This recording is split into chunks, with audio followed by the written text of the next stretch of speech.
Everyone,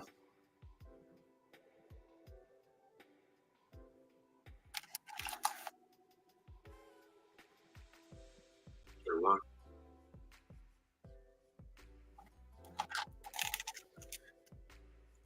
All right, Shalom, Shalom, Kohalayim, Yahweh, Bahashem, Yahweh Shai, Wahara Kakwadash.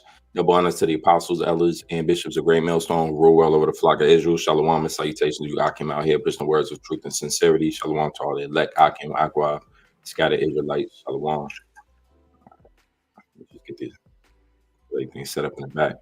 So this is an old video that I did that I noticed that I didn't have the audio on. So I'm just gonna go through it through the spirit of Yahweh Shemel Shah and see if I could pick up any of the good information that I had out there. Um, and the video title is called The Branding, Marking, and Physical Signs of Servitude from Ancient Greece Until Now. And there was a few articles I brought out. I had no idea the audio was out. So here we go. I'm going to just go over it again. So this article says slavery in the early Roman Empire. It says if you were the galley slave, Judah Ben Hur, could you have saved the Roman admiral in the shipwreck? That's just the name of the article. Let me see if I can get the quality better. Okay. So anyway, in the article,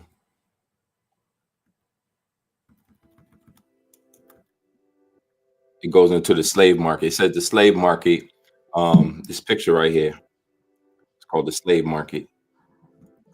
It says published in 1891. I'm just going to skip around. The people of the empire were divided into three main categories: Roman citizens, civis, free non-citizens, peregrinus, or slave service, mancipium, res mortalis. So you got three classifications of people back in ancient Rome: Roman citizens, free non-citizens, and slaves. It says living somewhere was not enough to make you a citizen of that place. It was the status of your parents that determined unless the state decided to grant you citizenship. All right. So this is where you get the word civic from, or civil, being an actual citizen. And service is the Latin word for a slave, to serve, obviously. So this article goes into how branding played a major role into identifying the identification. When you go into the word brand, right, and just a simple Google definition, you'll see that a brand is something that marks, even to this day, today's definition, a type of product manufactured by a particular company under a particular name. So if you got a shirt on and it got a horse on it, man on a horse on it, you're gonna say that's Polo because you saw the brand. Now the brand gonna be a little tiny little symbol, but the brand gonna identify what kind of who makes that shirt. It says a type of product manufactured by a particular company under a particular name. So it was no different. Now the second definition of brand, right under that, is an identifying mark burned on livestock, formerly criminals, or slaves with a branding iron. An identifying mark or identification, a marker. So this is what ties in the words mark and brand together. All right, identification. It's called the RFID, radio frequency identification, because as you can see, we're coming to a place where it's a cashless society. We're moving steadily approaching a time where you're not going to be able to use cash, right? Even that fake video that went out where brothers basically corrected and exposed to be untrue. But as Jake was saying, now there was a riot. He used footage of that little top. I forget this guy's name. He went in New York City for like a free raffle, and all the teenagers came out and started wilding out. He used that footage to say that they're now protesting in front of Whole Foods because they're forcing you to use you can't use cash anymore. So the people's protesting, but that ended up being untrue. But yet and still, as you can see, the branding, all right, of criminals or slaves from the ancient world is going to return in a big way. Thus save the Bible. And the ways returning is by a new form of identification, which is going to be accessible by the way of what you call it, a needle, all right, an incision. that goes under, through your dermis, right, or epidermis, under your skin, subdermal, and it's going to implant that device that allows you to buy a cell, but it's going to be a brand. Once again, a brand, two things, is either a label, right, or the make. If you look at your car, in the front of the car, the back of the car, they're always going to put the make. They say the make. Well, make is a different word for brand because it tells you who makes that car, right? The make and the model, who makes the car. Your shirt has brands on it. You look at the right behind your neck. You're right behind your neck. There's a brand, right? And as you can see in the ancient world, brands were used. It says living somewhere was not enough to make you a citizen of that place. It was the status of your parents that determined unless the state decided to grant you citizenship. Citizens had many well-defined rights not granted to aborigines. Slaves had no rights at all. So the idea is that when you exhibit this brand or show this brand, similar to you having a VIP pass, you're going to be able to have privileges that most people won't have. And that's why that brand in Revelation 13 tells you is tied into the buying and selling, right? And that no man might buy or sell, say that he had the mark, meaning you don't have the privileges. Because you are no longer a part of the new status of citizenship, which is determined by the state, right? By bringing out the new form of identification. Just like if you didn't upgrade to during the time, before they had whatever IDs and state IDs and driver's license. Before then, they probably had some type of paperwork or something. So that at that point in time, you had to upgrade to the new form of ID and the new forms of things and new ways of life. There's always an upgrading, but it's basically the same old thing revamped, rewashed, it's remanufactured. The same old branding process as of old. It says citizens have many well-defined rights granted to the not granted to the aborigines. So there's classes and levels. And if you watch that movie In Time, it shows you based upon how much time people had on their ID, which was a digital ID, bio ID, based upon how much time they were granted different rights that others weren't. So this is the time we coming in. It's real dystopian, right? It's real future tech, but it's all ancient statuses that are allowed based upon how you ID yourself. It says number and status of slaves. Slavery was considered normal in virtually all cultures in ancient times, and the Romans were no exception. The portion of the population was that was enslaved varied across in the empire, with an estimated 15% empire-wide. Overall, perhaps one household in seven owned slaves, but rates of ownership were much higher in Italy and Sicily. Right? Why? Because that's where Jake was. A lot of Jakes from Italy, southern Italy, Sicily, especially. Look at the Sicilian. I think it's the Sicily flag, but that's where majority of the American mob comes from. Sicily. You have to trace your family line back to Sicily, where the Moors conquered Sicily. All right, a lot of empires. Sicily is very close. The bottom tip of Italy is very close to Africa, right? And you hear about the Berbers. You hear about different the Moors conquering Portugal and Spain, and how what's his name? Napoleon would say everything south of these mountain ranges, which is in the north of Spain. He said everything south of it is black. So there was we're known to take over an ownership of that part of the world, southern Italy. But it goes on in those regions, perhaps as high as 30% were slaves during the early empire. So slavery was big, was rampant, especially in Rome, right? And that's how kingdoms is built. People have this fallacy, this belief that a slave class cannot exist or should not exist. But to the contrary, in order for a kingdom to be really established, it needs a slave class. It needs a subordinate class of people to be able to build. I think this, the Lord said the poor will always be amongst us.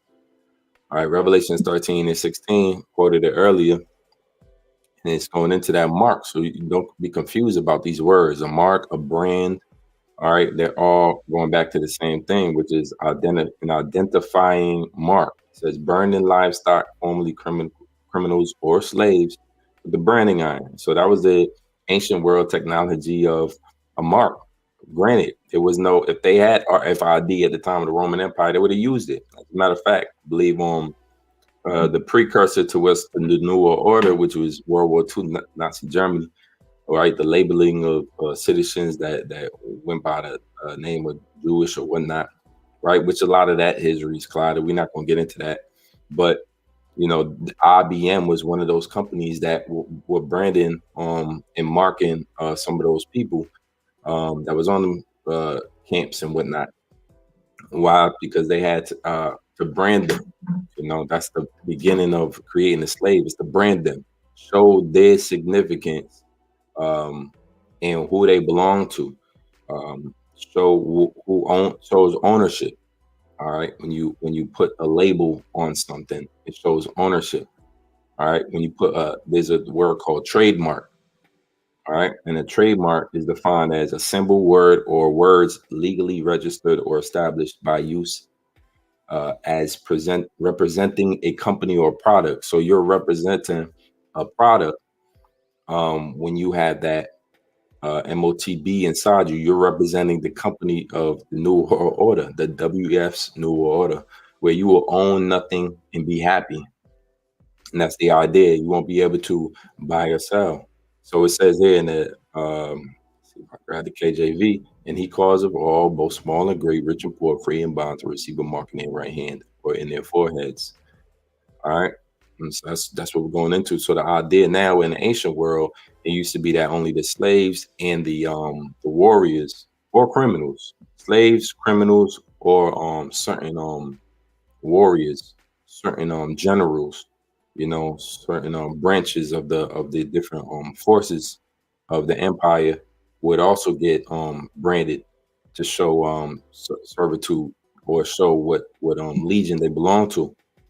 Well, in this case scenario, coming around the corner, real fastly approaching, you're gonna have all cause of all, both small and great, rich and poor. So all these American citizens, you pick one, look around, they all gonna have to have and receive this mark in their right hand or in their foreheads. The technology today allows you to understand how a mark could be placed in your foreheads. All you gotta do is type in Neuralink trials, human trials, and you'll see right now how close we are. Not just Neuralink, Elon Musk company, but many various companies is close to allowing people to walk again who are crippled, or allowing people to write down things just on thinking it with their brain waves.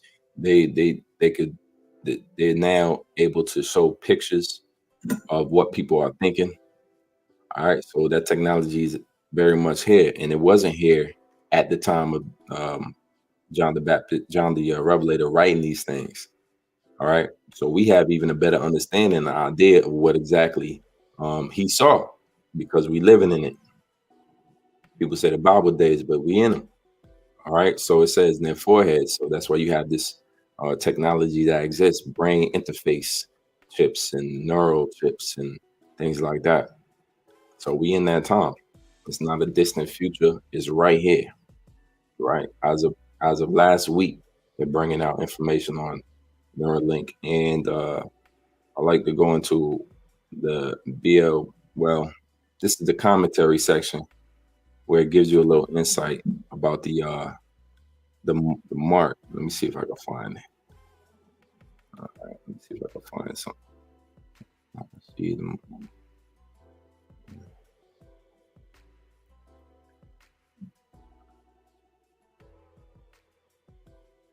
All right, give me 1 second.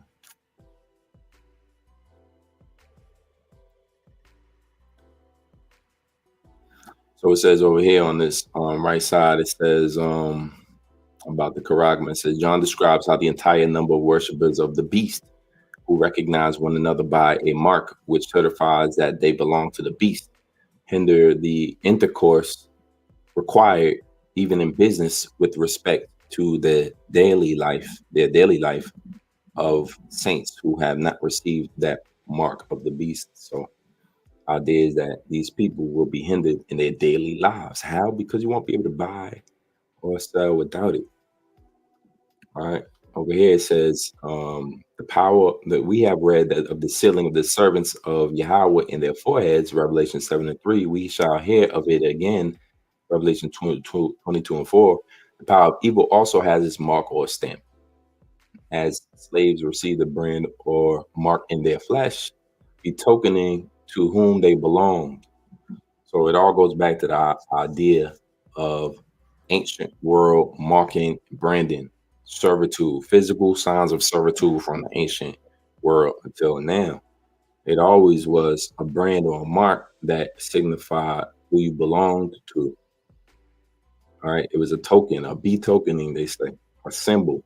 All right. A mark or a brand. It says St. Paul spoke of such marks. Right. Let's keep going. Keep going.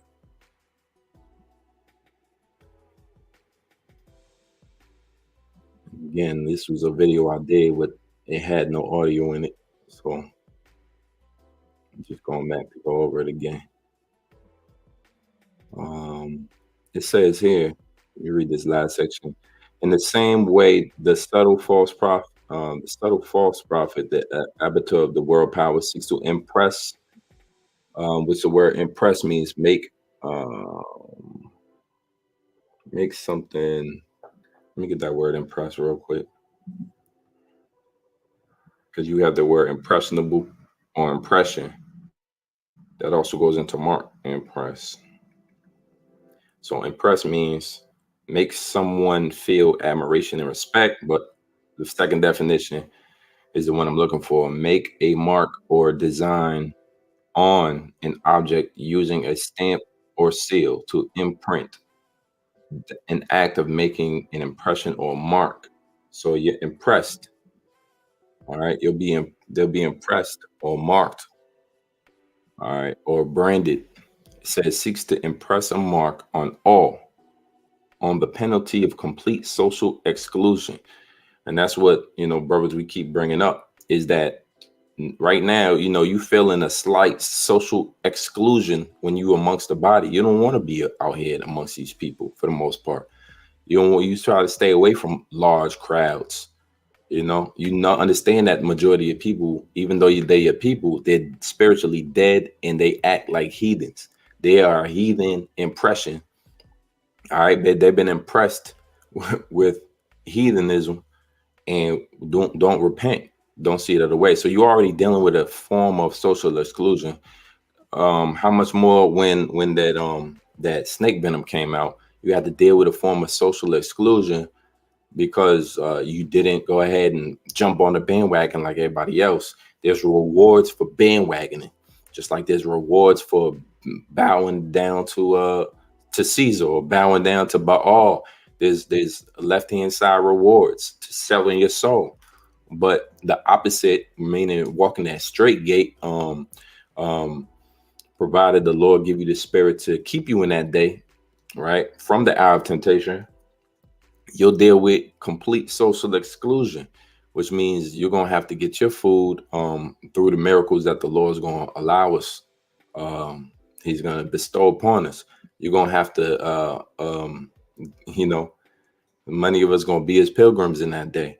So the surety that comes with taking that MOTB, you're not gonna have. So that's dealing with faith. Now you're gonna be completely in the realm of faith, and it's not gonna last long, but it is gonna happen. As you can see, that MOTB is to identify who isn't um isn't bowing down to the order of Satan, isn't bowing down to the pressure of Satan and bowing out. And once you don't have that mark, you're gonna deal with that penalty of complete social exclusion.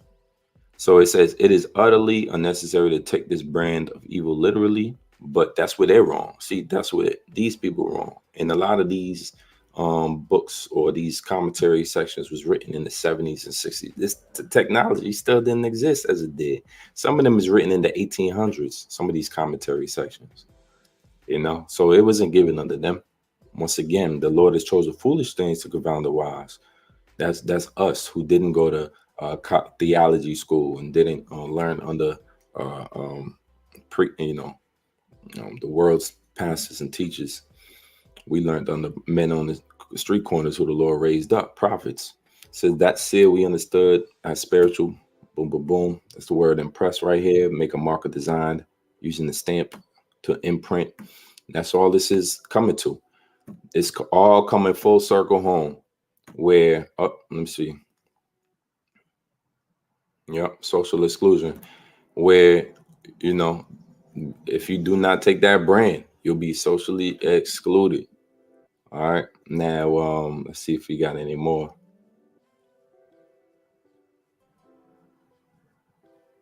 All right. Let's see if I find anything else, man. All right. So this is Galatians 6:17. This is what they quoted. As if to say that the mark is only going to be spiritual, where Paul said that right here. He says, let me get in there, KJ. From henceforth, let no man trouble me, for I bear in my body the marks of the Lord Yahushua. Right. And so he's talking about how it should be evident based upon how I look, and the type of anguish and even scars physical that I've been through. You can see I bear the marks of Yahushua on my body. Why is he talking about the marks of Yahushua? Because the brand that we have, as opposed to the brand of Satan, is that we go through the persecution and the afflictions, right? Mentally, brothers bear the marks of Yahushua because we have a uprightness about us. We have a spirit of steadfastness about us. All right, we got a hard exterior and hard edge about us. We still bearing the marks of Yahushua upon our body. Even so, further, the martyrs will definitely be bearing the marks of Yahushua. And even men, Paul, Peter, they went through scourgings and whippings and beatings. This was a different time in which, teaching the words of the Lord will get you hurt. You go into that word mark, and in Galatians 6:17, it says, stizo, a mark incised or punched, scar of service, a scar of service. So again, not just slaves was getting marked and branded back in the ancient world. It was also common for men to walk around with brands on them who are part of legions, who are generals, who are part of certain armed forces of the ancient world. Soldiers, centurions, and so forth were walking around branded and marked. Paul is taking on that to make the point. He's taking from that understanding to make the point. I also have marks as a soldier. I have marks too. I have scars too. Look what I've been through: beaten, right, and bruised for Yahushua's sake. All right.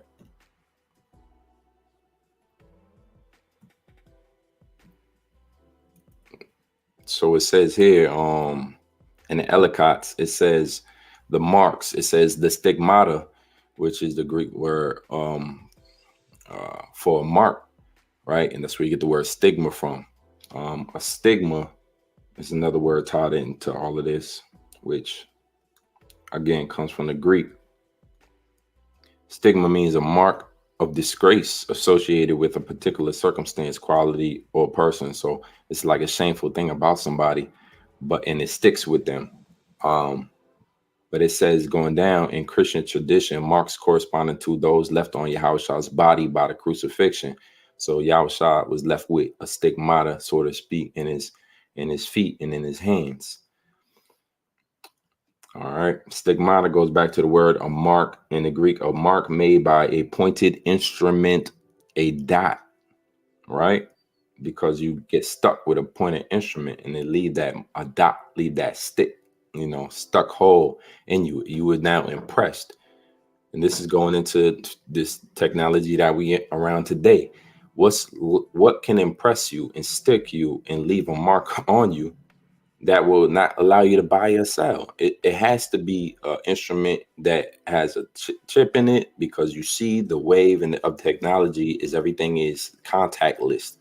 You take your credit card out with the chip on it, and then you lay it on top of the sensor. It reads it RFID style, and then you put it back in your wallet, and you've officially paid. You don't have to swipe no more. You have to insert the chip. It's close near field communication technology. And there's a receiver on one side, and then there's the signal on the other side, which lays in your body this time. And anything you walk up against or brush up against, or basically anything that has a sensor on it, it could be miles away with an antenna attached to it, can read you and can locate you, and can help you with your ID or your purchases. This is why it will be complete social exclusion for you not to have that in that day, which that's what we have to deal with. This is a part of our affliction. This is really when the pressure turns up, when it starts getting hot in the kitchen. That snake venom that they put out 3 years ago, that was a precursor. You saw what happened to people who didn't take the snake venom. You saw what happened to people who said, I don't want to do this, or this is crazy, or I need more time to think about it. They completely outlawed you. There's videos on celebrities saying we need to round them up and castrate these people who don't take the snake venom. All right. They was really trying to defame you. There was a stigmata there still is a stigmata. All right. Which is stigma is a mark of disgrace associated with a particular circumstance, quality of person. Non-jabbers, for instance, have stigmatas that were crazy, lunatic, conspiracy theorists, so forth and so on. Well, so do people who believe in the scriptures, especially ones that teach that the MOTBs, the CHIP, us. So we already going through it, right? It says the stigmata, or marks inflicted with branding irons, such as those which show that a slave is attached to a particular temple or to the service of some particular deity. And that goes back to temple prostitution. Temple prostitution was people that would lay and stay in the temple for their deity. They would have sex with various men, women. I'm sure back then children was not excluded, and it will be for the service of the deity. So in any temple, Ephesus, there was prostitutes in there. And that's why the scripture talk about male, outlaw male prostitute. Would it sound like male prostitute or male sleeping around, which is really going into temple prostitution, right? It says branding was applied in some other cases. All right. But especially to temple slaves, those with which the Galatians were most familiar would be engaged in the worship of Sybil. There does not seem to be evidence to connect the passage directly to the incident of stigmata. Let's keep going. All right, so we just grabbing up little points here and there from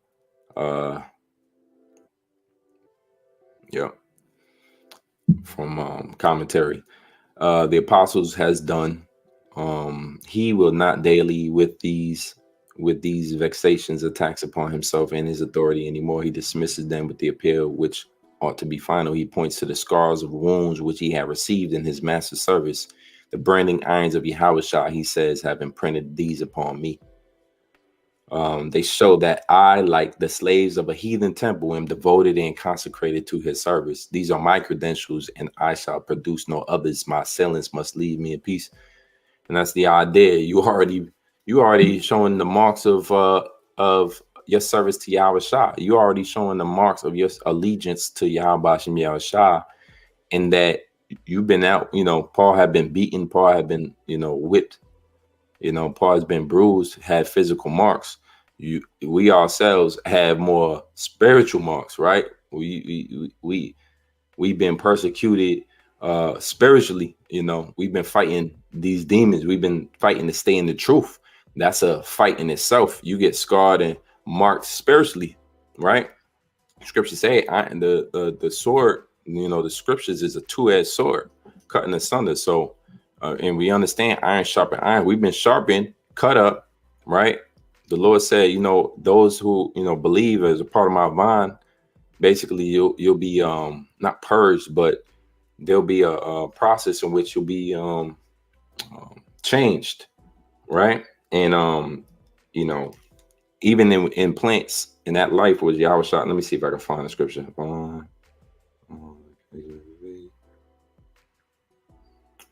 John 15. So John 15, real quick. And 1, I am the true vine, and my Father is the husbandman. Every branch in me that beareth not fruit, he taketh away. Every branch that beareth fruit, he purgeth it. So that purging process is like a severe correction process. Even when you purging something, it says the process of taking away in order to be clean. That's a violent process at times, man, especially if you very dirty and your mind is dirty and your ways and your habits is unclean. That purging process, when the Lord starts to deal with you to make you clean, it might involve you suffering in many various forms and fashions. It says the act of getting rid of something unwanted, harmful, or evil. That's the purge. And Yahweh said, every branch that beareth fruit, he purgeth it, that it may bring forth more fruit. Now you are clean through the word which I have spoken unto you.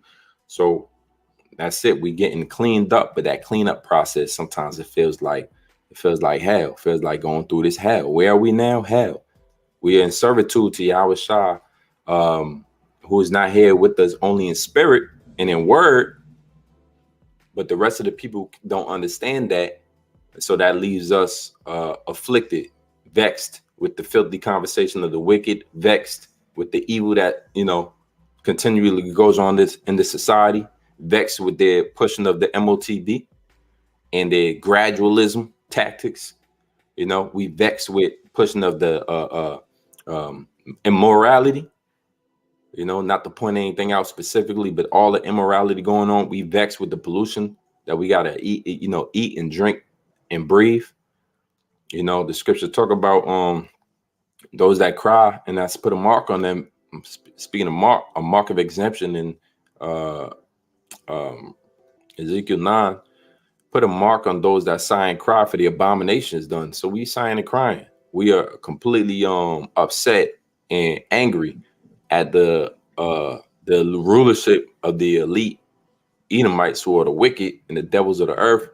And we speaking out upon it. We speaking out upon all the lies that's being covered up, like iconoclasm, so-called white images of the Lord and angels and God. All right. Them denying us who we are, right? And stigmatizing those that believe on the scriptures, those that call themselves Hebrew Israelites, making all type of series and sending God like vocab. We see it, and it puts us in a austere minded situation. Now we see what Yahweh had to deal with. We see 2/3 of our own people ignorant as hell, wicked, loving evil and wickedness. And so, yeah, we're gonna continue, through the spirit of Yahweh Shem Yahshua, as long as he keeps that spirit on us to serve the right master. All right, the Father and the Son. Yahweh Bahashem Yahweh Shah. Let's see what else we got in here. Let me see how I get back into the article. All right.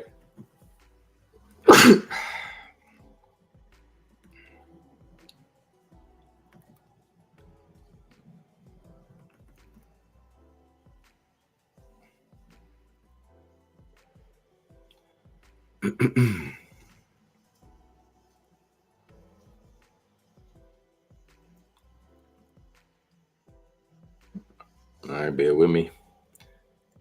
All right, so this is more commentary on Galatians 6 and 17. And it says here, I am the one who branded on my body the flesh marks of Yahushua. It says, being such as here describes himself, he had claim upon his brethren to be spared unnecessary annoyance. The Greek word stigma here denotes a mark on the flesh, either by puncture, its proper sense, the hot, sharp instrument, very often hot needles. And then it goes into the charagma. So the idea of it just being some type of spiritual thing in every instance, similar to Ezekiel 9 and 4, well, that's wrong. The stigma always goes back to and denotes a physical mark on your flesh. It says, or similarly, by simply branding without puncture. And that's the ancient world form of branding, which I'll read on. It served sometimes as a mark of permanent ownership, as upon horses or cattle. So the idea is you are owned with this Revelation 13:16 mark. You are owned, and there's a physical branding which is tied into the money structure, the new or the new payment system, which you can't be in finance, you can't be in commerce, you can't be in trade and not hear about the coming digital currencies. I think Brazil's digital currency just went live. It's another place in Africa, country that took that their digital. I think Nigeria, their digital currency just went live. Another trial run of Africa has crypto, where all you gotta do is scan your iris to get free crypto and be able to spend. And this is in third world country Africa. So when it said about buy and sell slaves free, and you know free and slaves, anybody who's a part of this new system will have to be hipped in order to get the luxuries that come with it. Once again, when you are punctured and branded, there come certain luxuries that you're gonna have. All right. And we don't consider those luxuries because we understand that the Heavenly Father has deemed it that if you take that MOTB, you will be burned up, you will be destroyed.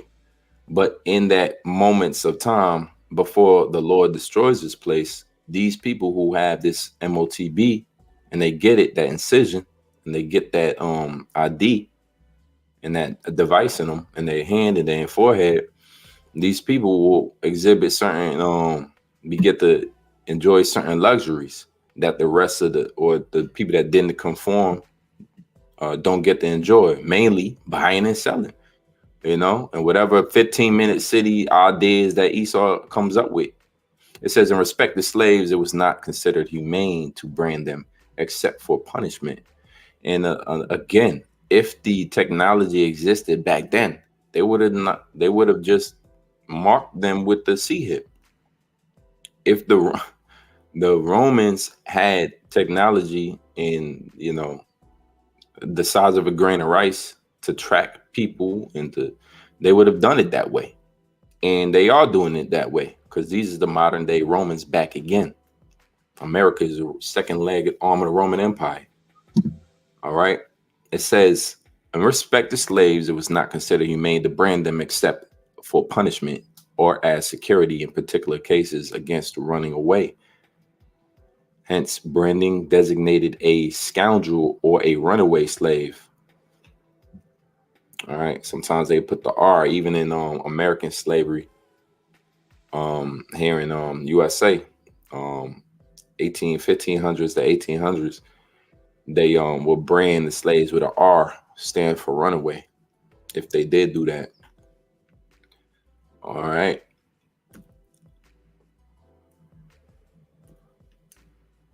So this is just the history that you understanding ancient world history involving slaves. You always knew that slaves were identified. All right. Branded. A branded deserter. A runaway slave. All right. It says, writing 300 years later, states that in Roman army, raw recruits had to be proved fit for service before they were allowed to have the tattoo put upon them.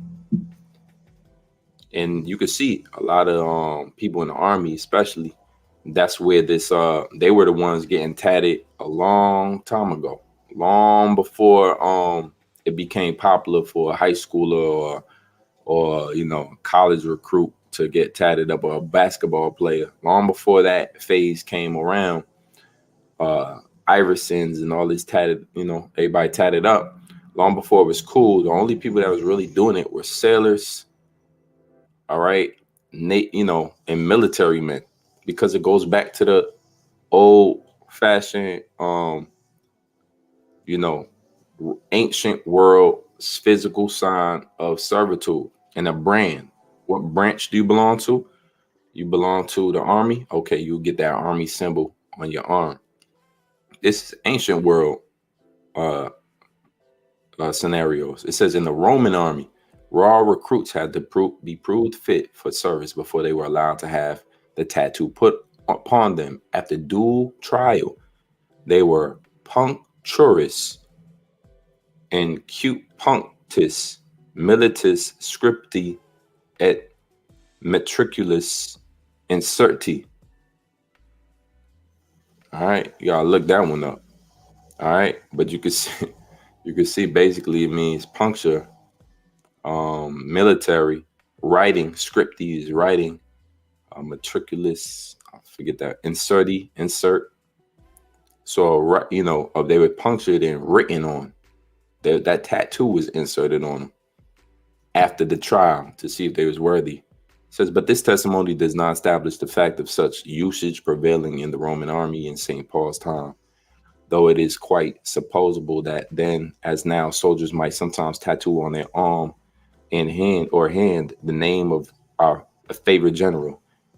Instances are cited of consecration to a particular god being signalized by stigma, meaning they also put their gods on their arms, tattoo their gods on their arms. Herodotus, writing 500 years before, says a certain temple of Heracles on the Egyptian coast, that if a servant belonging to any man whatever took sanctuary in it and put upon himself sacred stigmata, giving himself to the god, no one could touch him. In 3 Maccabees 2:29, mention is made of a mark of Dionysus. A mark of Dionysus, ivy leaf being, by means of fire, put upon the body of Jews in Egypt in the time of Ptolemy Philopator. But this would seem to have been intended rather by barbers in indignity, because especially abhorrent to their religious feelings, than an actual consecration of them to Dionysus as his slaves. So they're saying that basically they was forced as exiles to take this mark of Dionysus, which there was imprint an ivy leaf on you, symbolizing Dionysus. All right, so this is where the idea of tattoos and all of that, the markings, all goes back to ancient world servitude. Who is your brand? What brand were you? Who is your master? Who is your leader? Who are your generals? Yeah, and so that same technology is going to be used today, just to scan your hand. Who do you belong to? Scan here. If you belong here, you're going to be scanned in, so to speak. All right, let's see here. All right, read that part.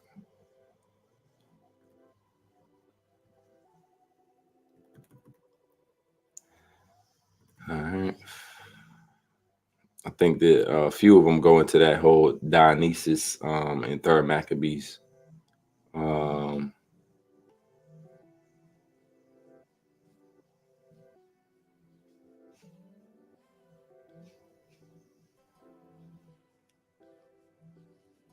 I'm just going through the commentary real quick. So it's basically all those that are gonna, succumb to Esau's order is gonna take that mark. This says for the charagma of the worshippers of the beast is to mark them as such and to render them distinguishable as of the same nature, but in itself by no means contains an admonition of a service of the beast to which they are bound. So you're bound now. Once you take that mark, you're bound and you're distinguishable to the beast as a worshiper of the beast.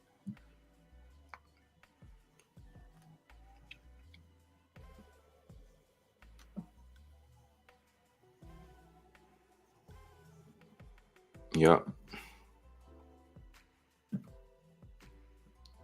And at the time they was writing this, they didn't really know.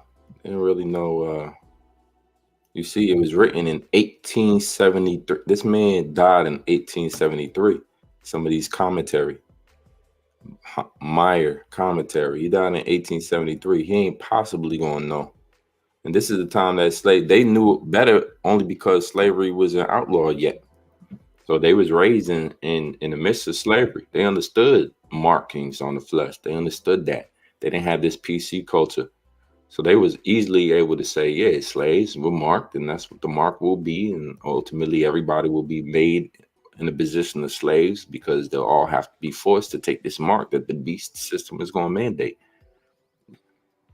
leaving you the choice of not taking it, but you'll be exiled or, excommunicated from your daily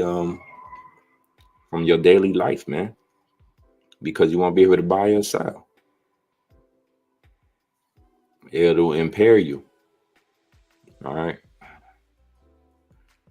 And this section says John describes how the entire number of worshippers of the beast who recognize one another by a mark which certifies that they belong to the beast. So that's your new form of valid citizenship, the only form of citizenship that will be accepted.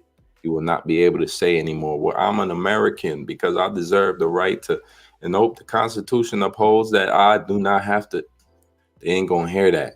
The WEF is coming straight for you. The elites have decided, right? Go back to the interview with Aaron Russo and Alex Jones, where he tells you that John Rockefeller years ago told him that they're gonna force everybody to take a MOTB incision, C-hip, all right, where it's gonna enslave them to a system. And if they fight against it or ever try to rebel against that system, they just disconnect their C-hip. They disconnect it virtually, digitally. And so even though it's embedded in you, you're still not going to be able to use it because you caused a scene or you did some type of rebellious act. Really, this is going to bring in that newer order, that elite wet dream that they've been waiting for, to have everybody in subjection. It says hinder the intercourse required in business with respect to their daily life of saints who have not received the mark of the beast. So we got to understand, this is where we come in. If you are a true believer of Yahweh Shemi Hashar, and the Lord gives you the spirit and keeps you in that day, and you do not take the MOTB, you're just going to have to go through a period where the Lord, all your resources and all your everything you rely on is going to be that of what Yahweh Shemi Hashar provides for you. You're going to have to bleed at. Your intercourse is going to be hindered, meaning, your daily activity life, your daily life, your business is going to be, all these people clouting or toting about their business. I got, generation web, I done built side businesses. What is your side businesses going to do for you in the day when, if you do not take the mark, what you going to be out here doing? You're going to have the side of your side business. And even that side business is going to be eradicated because people are not going to be able to buy from you no more. You ain't got nowhere for the money to go. You see? So in respect to daily life and business, everything is going to be hindered for the saints who have not received the mark of the beast. This is clearly why we are not in the same mentality as everybody else. Clearly. This is clearly why we can't just get going on together. We can't act like, let's start talking about the brother, shout out to the brother Barack Obama in GMS New York main camp. He said, all of these, the world about the end, and these niggas want to talk about is great, lawful in the scriptures. That's the last video, one of the last videos put up with by Netta. It's great legal. Here it is. You about to be in the dire straits out here. If you do not belong to the beast and get that mark, you about to be in dire straits. If you do not have that verified ID implanted in you to buy and sell with, you about to be in dire straits. All your business, it says, with respect of daily life, shall be hindered for all the saints who have not received the mark. So you have no choice but to believe in Yahweh Shemi Hashar if you do not receive that mark. Because it's going to be a time of a trial, right? Just like we just read, they tried The army, they tried the new recruits before they were allowed to tattoo themselves with their new positions and their new loyalty to their new um service under their generals. Before they were allowed to tat that affiliation on them, they had to be tried. So the Lord is going to try us in the times, in the sense that we will not be able to conduct business, and our lives will be hindered for not receiving that mark. That's going to be the trial period, and you can see it clearly. And for the ones that do take it, there is no trial period. You already tapped out.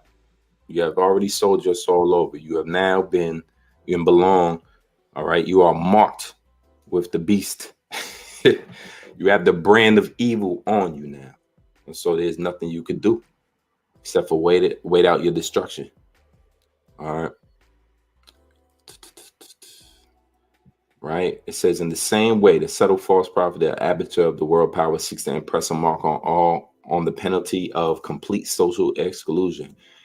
And I'm glad that they put that there, because that's, a lot of times we go into what the mark is, but we don't always go, what does it mean for you? For those that don't take it, it means complete social exclusion, which you should already be feeling a variance of that right now, being that you're watching these videos, being that you're not entertained with everything that everybody else is entertained with. You'd rather, on the contrary, you'd rather do things that are edifying to the flock and feeding the sheep and building up the building of Yahweh by Shem Yahushua. You more interested in that. So you already feel some type of social exclusion going on. How much more when that time comes? This is stigmata around the world pictures, and you can see it here, or type it in yourself, and you'll see men getting branded in the ancient world. He got the ancient world tunic on. I forget what they call that. But he's branded, he's marking this guy in his flesh, probably a slave, or could be a new recruit. All right, more slaves bearing water, pitching water with tats on them. And as you can see, they're completely naked, which was a normal custom in ancient Greece. It says the role of slavery in ancient Greece. They got all these brands on them, on their flesh. Types of slaves and slave in ancient Rome. So you can see the story of Cytheris, Roman world, life in the Roman world of Nero and St. Paul. This is slavery in ancient Rome, journey to freedom. So all of these slaves have certain things in common. They be branded. All right. It says here, the idea, hold on, unjustly resist the acknowledgement. This says that the idea contains an allusion to the heathen custom of branding slaves and soldiers, and thus of designating that they become the same master. They belong to the same master. So you got 100 different men. With that brand, you designate that they belong to the same master. You designate that with the brand. And that C hip is the brand that the beast, has designated for all small and great to take. All right. It says the worshipers of the beast is to mark them as such and to render them distinguishable as of the same nature, but in itself no means contains, right? Distinguish them. How will you be distinguished in the very near future? By this mark. By this mark. That goes all the way to ancient world. And the scriptures tell us about the all. If a man wanted to be a slave, a perpetual slave to his master, who is another Israelite, you could be a slave as long as you would have to take your ear to the doorpost and drill it all through it, piercing you, keeping in line with that piercing or that physical symbol that designates you being a slave. And you would have that all driven through your ear, which will render you a slave perpetually.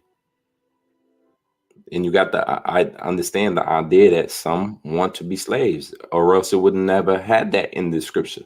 Some prefer to be slaves. Not every Jake Israelite out here that you see, that you come across, wants to be free or wants to belong, deny the powers that be. Guess what? Guess what this market is going to come with? More than likely, it's going to come with some form of quick money. It's going to be a quick money scheme, just like all the rest of the schemes in this world. You got quick money loans. You got what they said in the Good Times intro. Shucking and jiving, good times, easy credit ripoffs. Jake is known to be these elites, mainly Amalek, they prey on you with these ripoffs, these credit ripoffs. So they'll sell you a card with $2,000 of a credit limit on it, but the interest rate is 40%. So next thing you know, for $2,000, you done spent 4,000. You done spent 7,000. All right. You took out a mortgage for a $300,000 mortgage on your 30-year lease, and now you paying back by the end of it all. You paying back 900,000 on 300,000 of cash. So this is what it's going to come with. It's going to come with some money, because it's a digital currency that they're making up. Once again, it's made up. It's not backed by anything. It's made up.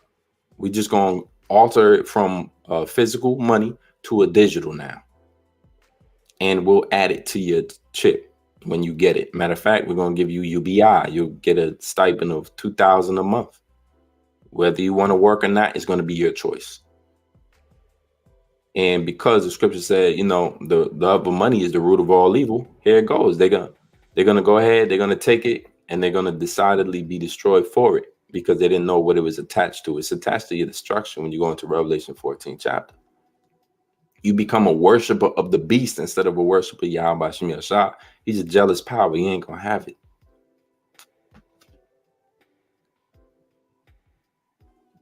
All right. So that's the idea of them. Own nothing to be happy. They give you little stipends, but you're going to be renting. Everything is on the rent. You won't own any land anymore. Complete ownership is given into the beast at that time. So the way you have it now, where you have a mortgage and all of this, and you have your land, and you so-called could build on your land and do all of these things, you ain't gonna have it like that no more. Not in this new beast system. They coming for it all. The elites want it all. All right, let's see here. Some of this commentary ain't worth reading, by the way. All right, the second beast has carried on its designs a method whereby men should be deceived to worship the former beast in the new shape or likeness made for it, right? Meaning that this new beast is after the formitude of the old beast. The second beast is after the formitude of the first, both being world dominant power structures of Esau, Edom. It says, by lying wonders, pretended miracles, and by severe censors, also by allowing no one to enjoy natural or civil rights.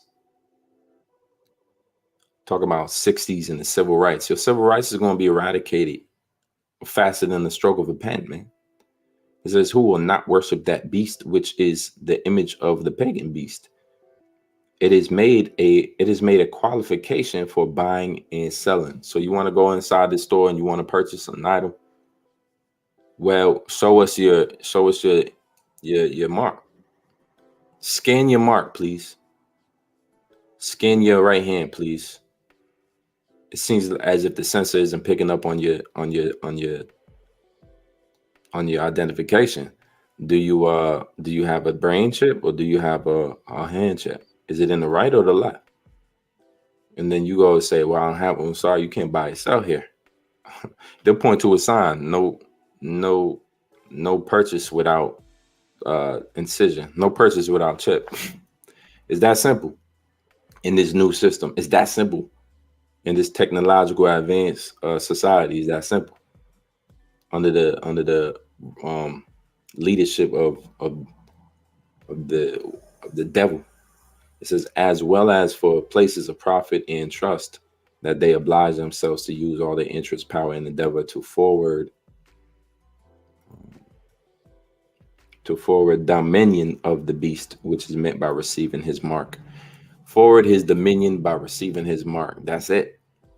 Forward the dominion of the beast by receiving his mark. To make an image of the beast whose deadly wound was healed would be to give form and power to his worship, or to require obedience to his commands. Yeah, meaning you have to get implies getting the wound or the puncture or the stamp of the beast, the mark of the beast, which goes back into this 666, which is the universal barcode system that they created, leading up to bringing it all home. It's all commercial. It's all for trade. It's all to stop you from being a basic civilian with your normal needs of buying and selling. Those are your natural civil rights that they're going to disallow because you don't worship the beast. So everything going to change, man. You can't even, it's sometimes it's hard to imagine a drastic change like that. It's called normalcy bias, where you haven't seen anything change in a long time, or something that drastic doesn't seem possible. But here we are, man. Here we are in a system, in a society that promotes digital currencies as a norm. Here we are in a system, in a society that has normalized biohacking, biotechnology, cyborg isms, right? Man and machine interfaces. We're in a society that normalizes that. Sweden is the leading marked people, right? All Edomite system, a land, a country full of Edomites. They've chosen to already, begin to worship the image of the beast. They've chosen already to walk that path. Now they just gonna spread that to the rest of the world. And the Lord is holding this events for these end days, and then destruction comes. So it's not going to be ages and years of dealing with that. All right.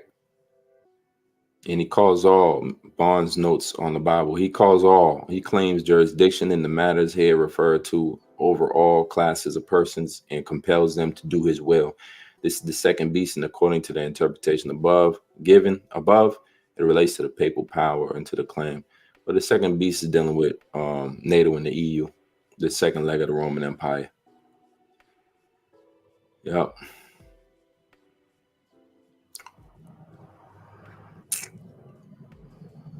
Yeah.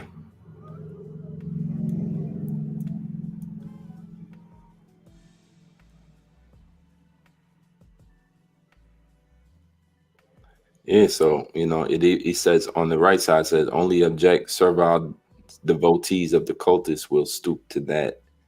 It says to those who carried money. So you don't gonna have to carry money no more. You won't have to do that anymore. Going down, it says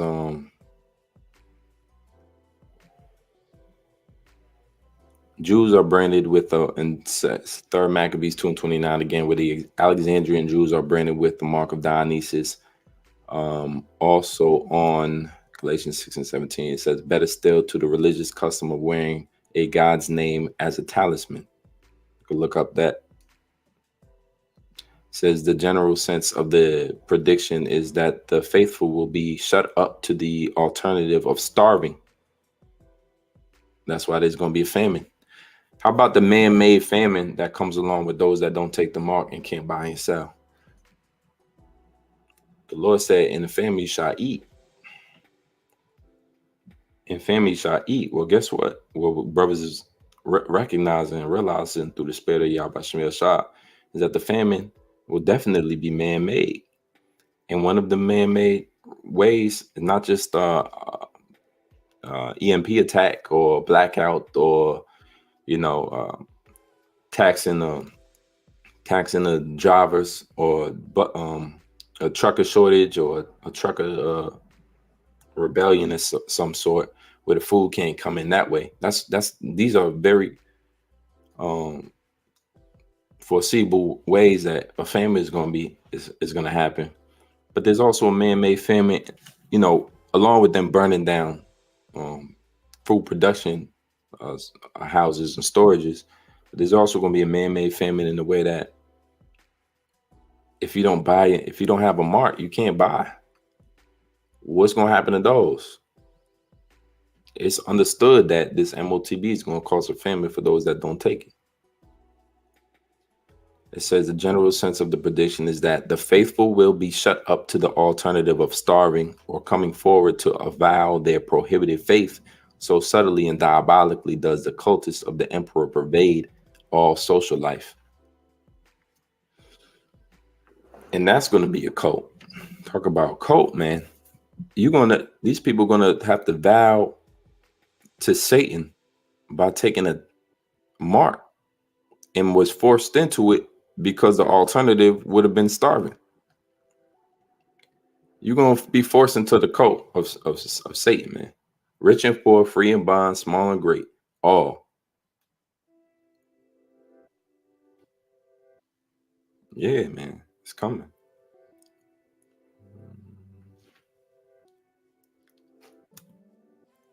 So it's all about attacking your social life. And what do people love more than anything? It is as in the days of Noah, some were eating and drinking, giving into marriage and marrying, and right? It's all about party. It's all about entertainment. It's all about your social life.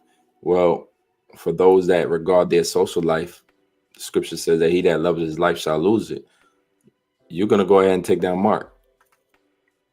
It's gonna come with all type of social life perks. One of the main things that we used to teach was when the MOTB back in the early 2010s was there was a place called the Baja Club in Spain, and Baja Club allowed you to access the club only if you had an MOTB, a C-hip in your hand. They scan it and you would get free lifetime VIP access. Baja Club is back in like 2006 and up. So your social life, them prohibiting your social life, them attacking your social life is the main way in which they plan to brand you, plan to get you to come over and take it. Attacking your social life, your civil liberties, buying and selling things. You would have never thought somebody would deny you the that green dollar. Because all our life we've been learning. See, we've been even taught the old system. The new system don't go correlate with the old system. The old system is shit. If it's green, everybody speak green. Green is a universal language. Everybody speaks that dollar, that green dollar. Everybody love green. They might hate black, they might hate white, but they love green. Well, that ain't gonna suffice in this new world. Meaning that there ain't gonna be no exchange for that green. That green gonna be outdated. They gonna laugh at you. That green in the Weimar Republic, you gotta do your research to know these things. In the Weimar Republic, money was so devalued in the Weimar Germany that they would heap up those cash notes for fuel to fuel their fire in the winter. They have wheelbarrows of cash and take it to the store to buy bread. Same thing that happened in modern day Venezuela, and I think a few other South American countries is following suit. The inflation of the dollar bill is strategic. The inflation of these monies, this currency is strategic, and there's an all-out currency war going on right now. When you look at the BRICS nations, that's about currency wars. When you look at the deals backdoor being done with Saudi Arabia for oil, not using American dollars, and India not paying for their oil without American dollars, that's all currency wars right now. That's one of the largest wars. But it was all set up to bring in and usher in this mark. a new form of currency. They're going to do away with the dollar bill. You're going to see it in your lifetime. And it's all prophetic. So showing you that our heads is in the right place because our minds is on the scriptures. Things that was said before it happens.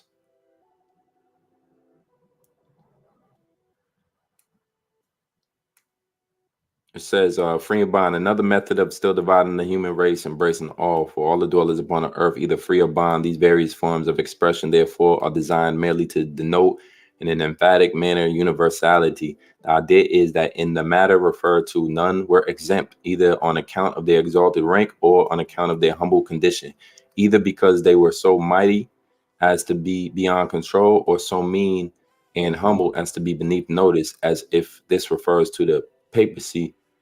They keep bringing up the papacy because that's all they knew at that time. That's as far as his brain went. It must be the papacy. No, it's the rulership of in the empire of Esau Edom all over again. Yeah. So they praying on everybody this time around. It says to receive a mark in their right hands or in their forehead. Mark rendered charagma. Occurs in one place in the New Testament.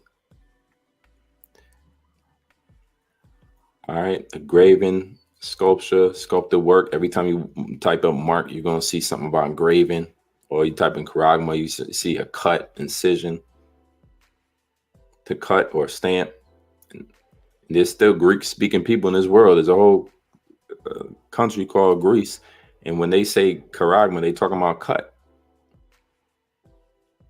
Cut into your skin and leave a mark imprinted there, which is going to be able to help you buy and sell and help your life go the way it was going. You just going to be looking for some normalcy. Next thing you know, they're going to introduce this C-hip when the dollar crashes, and those that get it will be, comforted again in the fact that they can buy and sell and live some type of normalcy in their life.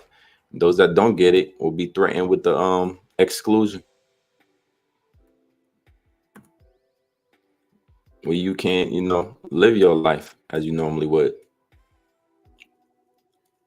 And it all goes back to the custom of ownership.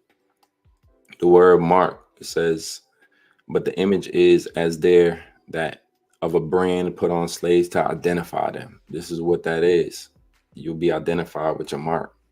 And the luxuries that come along with being a servant to the system, to the beast, a slave to the beast, the luxuries that come along with it is that you get to continue that normalcy of your life, so-called, which is not. You're not going to own anything. You're now a slave, though. But it's showing you that you was always a slave. If you got Ella's been saying it, if you got a social security number, if you got a, the when you were born, they gave you a birth certificate and you're a slave, your ownership, that social security number, that number tracks you everywhere you go. That number, you already had a number that tracks you everywhere, right? From what I believe, that number used to be part of the stock, so you could go and look it up, and it's all encoded in something called admiralty law and laws of the land and laws of the sea. I think this guy Jordan Maxwell goes into that a lot, how you just owned. And so this new form of branding, this mark, is going to be designated for all. It's going to be a universal mark, once again bringing in a new world order, Novus Order Seclorum. But also on the back of that dollar bill, it says a new coeptus, or enterprise crown of success. But it also say e pluribus unum, out of many one. It's to universalize the world, bringing all nations, all peoples together, all gods, all currencies together, all one. That's a pagan idea of how life should be lived. But they're doing it under the left-hand side. Yahweh Bashem Yahshua. Yahweh is sending Yahushua to do it on the right-hand side, because everybody's going to be under one vibration, but that's going to be under the righteous. This is just the wicked one. So you have to set a standard, and the standard must be set in your mind first, and where you believe. That's where your faculty to believe is at, your brain, your mind. to believe on the words written so that you can be, receive salvation from these wicked men who control the world. But the Lord sees it fit to give control back into his son's hand very soon. It says again in the so-called third book of Maccabees, which stupid as it is, has perhaps some. See, these people didn't believe in the scriptures, man. This guy in his commentary is going to say the third book of Maccabees, which stupid as it is. See, it wasn't allowed. They weren't allowed. The Lord didn't allow a lot of these commentary and these theologians to really believe. They have studied lexicons and time and events and ages, and they get really deep into certain things. But as far as believe, the fact that to believe, he didn't give it unto them, so they don't believe. It says where we are told that Ptolemy Philopator ordered the Jews of Alexandria to be branded with an ivy leaf. So this is in their nature to brand. The way they're gonna do it was with the modern day branding iron. All right, modern day branding iron is something that they use all the time, don't they? Always. Didn't the snake venom show you that they not scared to poke you? They ain't scared to poke you on a universal scale, poke everybody, because you got to get poked in order to get this stamp. In order to get this mark, you got to get marked. The mark denotes a physical poking. The charagma, word charagma, denotes a cut, also rendered graven, it says here. So you got to get sculpted, you got to get graven, you got to get poked, you got to get the needle up in you. That's going to drop off like a grain of rice, that little brand. Scannable brand. I mean, it's all here, man. It's all here, man. It's almost impossible. It's hard to believe that people can't see it. It says applied to people, it was used to denote some stamp or mark on their hand or elsewhere, as in the case of a servant on whose hand or arm the name of the master was impressed, or of a soldier on whom some mark was impressed denoting the company or the phalanx to which he belonged. It was no uncommon thing to mark slaves or soldiers in this way. So it's not uncommon. So let's take that not uncommon way of the ancient world and bring it back, because that's what they're doing. They bringing back that ancient way. See, the Lord already programmed Satan, the adversary, Esau, Edom, to do this when he gets in power, to brand the whole world, to control everyone. And the way he's going to do it, to have full control over everything and everyone, because he wants to sit up in the seat, throne of the Most High, saying that I am the Most High. So he wants full control over the world. He wants to dominate the world like Yahweh, the Father, does. He wants that ownership of everything that Yahweh said he owns. And so it's already embedded in this man's mind and brain to do this when he gets this technology, to search out this technology just to do this with. And we almost at the fulfillment of that. That's why nothing else, none of this other stuff matters, man. It don't matter if your team win.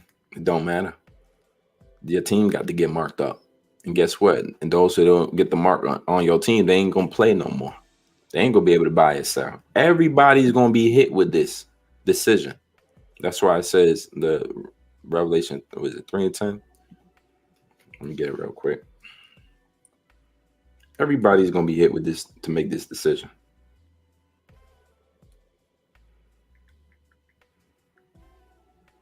So this is Revelation 3 and 10. It says, because thou hast kept the word of my patience, I will also keep thee from the hour of temptation, which shall come upon all the world. Because we read both all, small, bond, free and bond. And he calls of all. So all the world is going to have to do what? Take that C hit. I lost it that fast. Let me grab it back.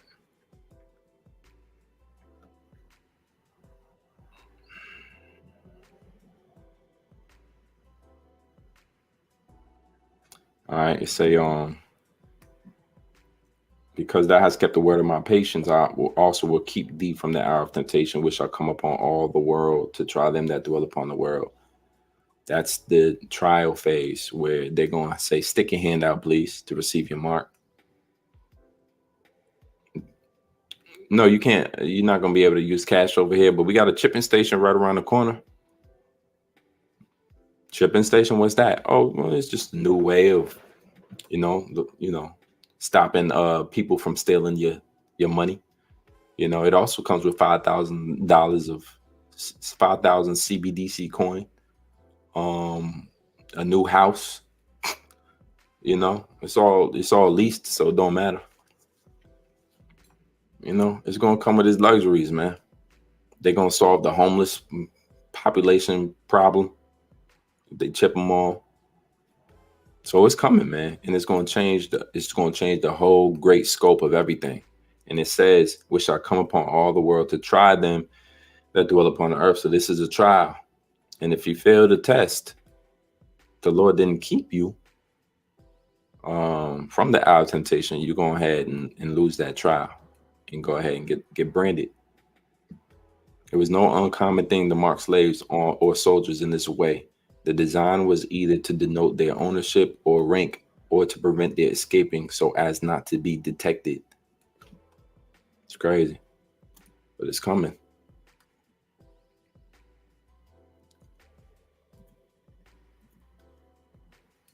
It's coming. It says, yeah.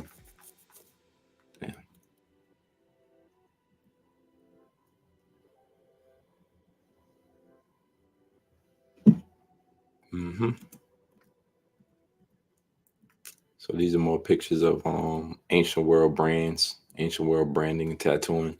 Going back to this article, um, talking about the slave market, the empire. The people of the empire were divided into three categories: Roman citizens, free non-citizens, or slaves.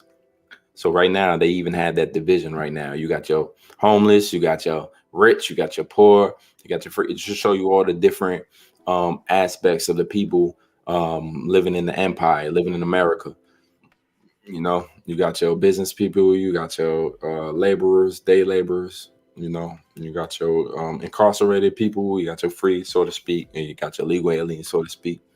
Everybody going to have to get a mark. That's why they don't care about so-called legal aliens hopping the borders and whatnot coming from, because everybody going to have to get a mark anyway. You're going to get to move around how you want to, and if you chipped, uh, right? And the whole idea is that they're going to put you, you're going to have to go through hell if you don't get it. It says, some writers see also in allusion to the heathen custom of branding slaves and others who were devoted to the services of temples, and recall the fact that stigmata or cuttings such as are here mentioned were forbidden to the Jews. Yeah, Leviticus 19 to 28. So we never had the custom. That's the heathen custom. The only thing in scriptures talk about into is all, or certain men would get earrings and whatnot. But as far as cutting in markings, and it's definitely putting something under your skin, that's there's specifically a commandment not to do that in Revelations 14. Says most of us have seen such marks made on the hands or arms of sailors, in which by voluntary tattooing their names or the names of their vessels were written, or the figure of an anchor or some other device was in that indelibly made by punctures in the skin, or by inserting some kind of coloring matter. The thing which it is here said was engraven on the hand of or the forehead was the name of the beast or the number of his name. 13 and 17, Revelation. That is, the name or the number was so indelibly inscribed either on the hand or the forehead, as to show that he who bare it pertained to the beast and was subject to his authority, as a slave to his master or a soldier to his commander. So it's a sign, and it's a mark of distinction, right? Which is going to be necessary to show allegiance to the beast, and for doing that, he'll give you the ability to have your civil rights back to buy and sell. And for those that don't do it, you threaten with starvation. Yup. So all throughout the commentary, man, you see that they knew about branding. They knew about what it means to be a subject or a slave. Masters stamping their slaves. It was common knowledge and common activity for the man to walk around in the ancient world with a mark on his shoulder, right? Walking around normal, because you had slaves walking around just like you do now, slaves walking around. But they had marks on them showing you what house they belonged to.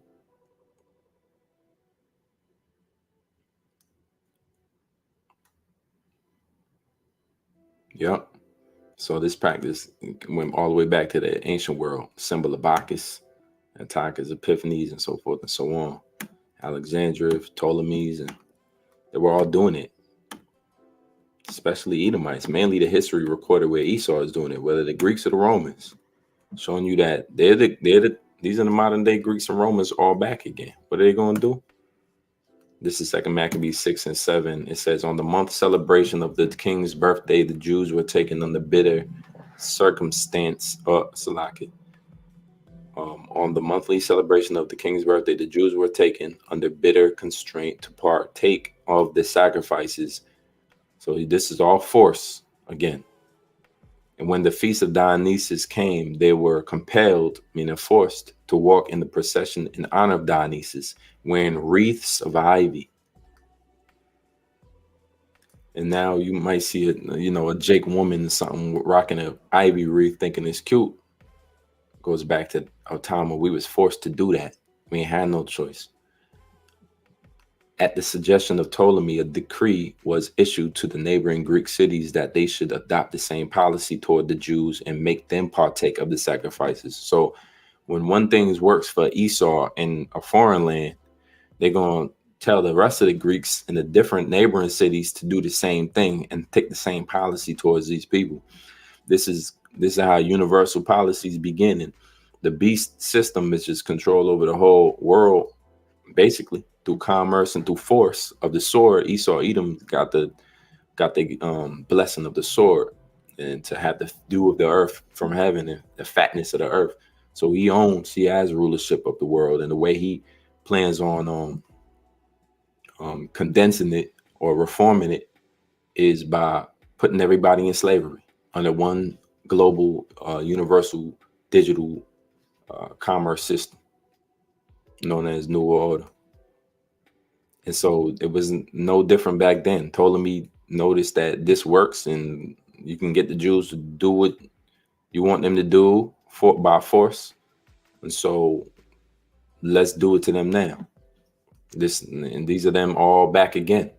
Once that first city gets C-hipped and the test runs and the trial runs might work in some ghetto somewhere where they testing out UBI, it might be in Miami, it might be in San Francisco or Oakland, it might be in Chicago. Once they already did the test run for the UBI in Chicago. So it says, at the suggestion of Ptolemy, a decree was issued to the neighboring Greeks. So Ptolemy got in the ears of some of the rest of the Greeks, and he all way out there in Africa, but he got in the ears of the rest of the Greeks neighboring cities, probably in Cyprus, and then he got in the ear of Antiochus over there in Jerusalem, and then it says that they should adopt the same policy toward the Jews and make them partake of the sacrifices, and should slay those who did not choose to change over the Greek customs. So that's Esau. You do what we say or you die. Well, good. That's how the Lord's going to set it up in that day, because the scriptures say, bring them hither that will not serve me, that I may slay them. So the Lord takes the same type of aggression towards dissenters when he returns, So Esau, he on the left hand side does the same thing in wickedness. Your policies are evil, man. No wonder people don't want to just go ahead and do them. Oh, right now they sanctioning the hell out of Uganda, because Uganda just created a anti-LGBT law. If you get put in jail or killed if you are a part of that community. And America saw it fit to deny them access to I don't know, help or aid, or just just stop them from commerce. See, that's another tactic of Esau. He don't have to just come and bomb you the hell out. He could just put a embargo on you,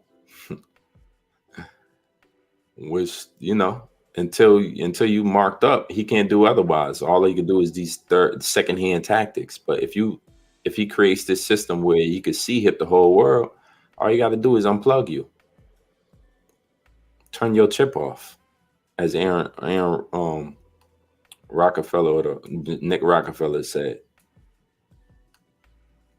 So it says that they should adopt the same policy toward the Jews and make them partakers of the sacrifices and should slay. So they want you to sell out, knowing that you have your own religion that establishes you and separates you from the Heavenly Father. They wanted the Jews to sell out by worshiping idols, heathen idols. And then the next step was to kill you if you didn't, right? This is how they thin the herd. This is how they figure out who is going to do what they say and who's going to stand up. This is how they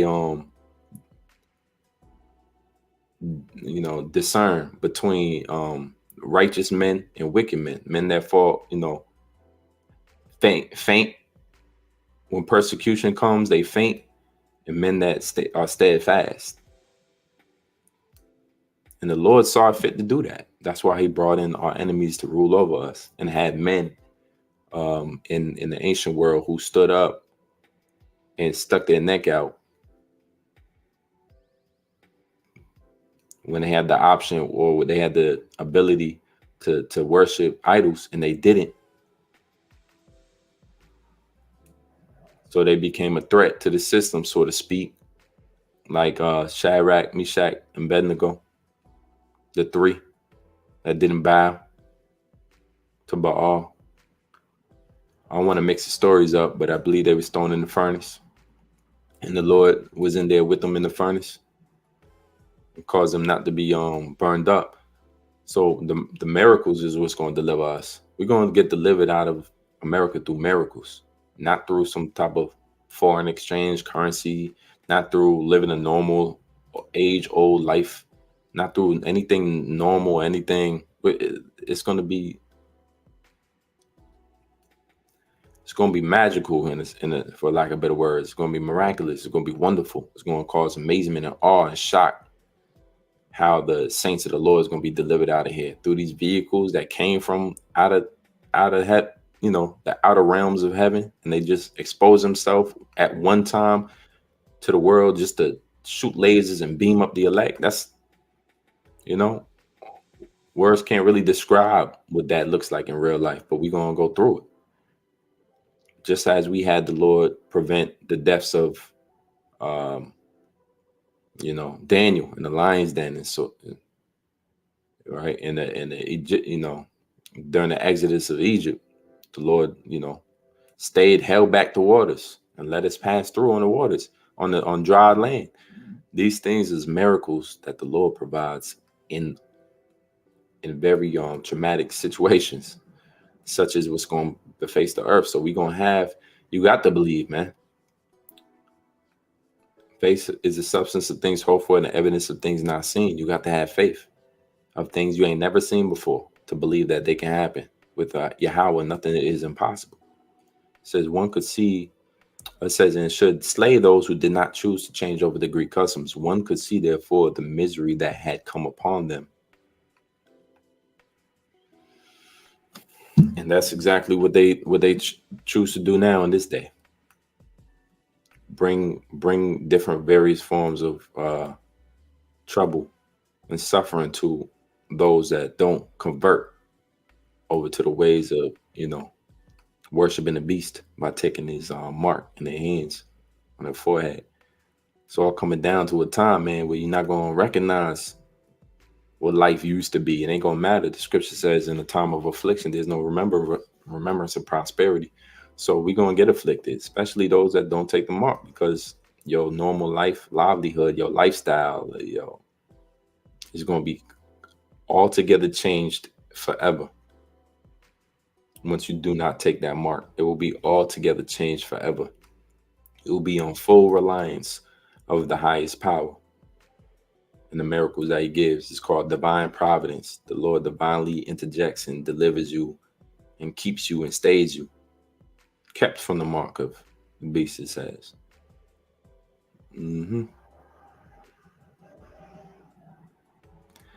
Right.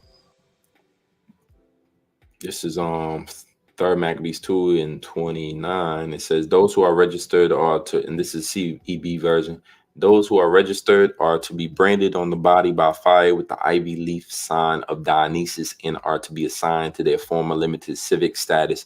Why don't we understand that Esau, this was Edomites who did this to us under the name of Greeks, branded our bodies with the symbols of their gods, their idols, and limited our status based upon if we served them or not, if we were good slaves or not. What's a good slave in this MOTB era? A good slave is one that takes his brand and his mark. All right. That gets all of the statuses of somebody that's a good slave. A bad slave don't take his mark, don't take no brand, will die without his brand. And they ain't gonna have to force. They're gonna mandate it, but they ain't gonna be forced because the other ulterior is to not be a part of their system.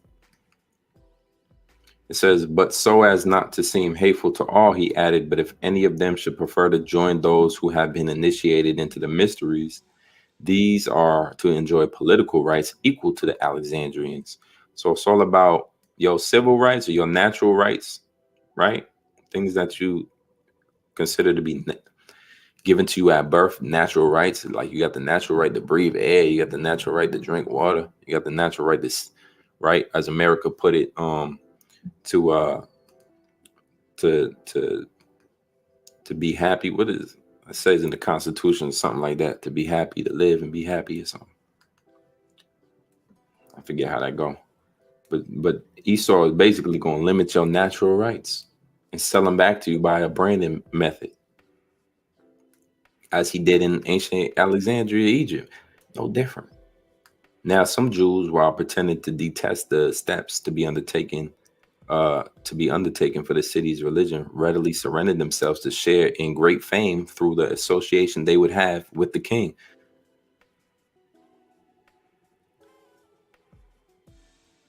So they readily surrendered themselves to share. And that goes back to the scripture about Moses. Would he rather suffer? He chose rather to suffer. Let me get that real quick. I know it's in Hebrews.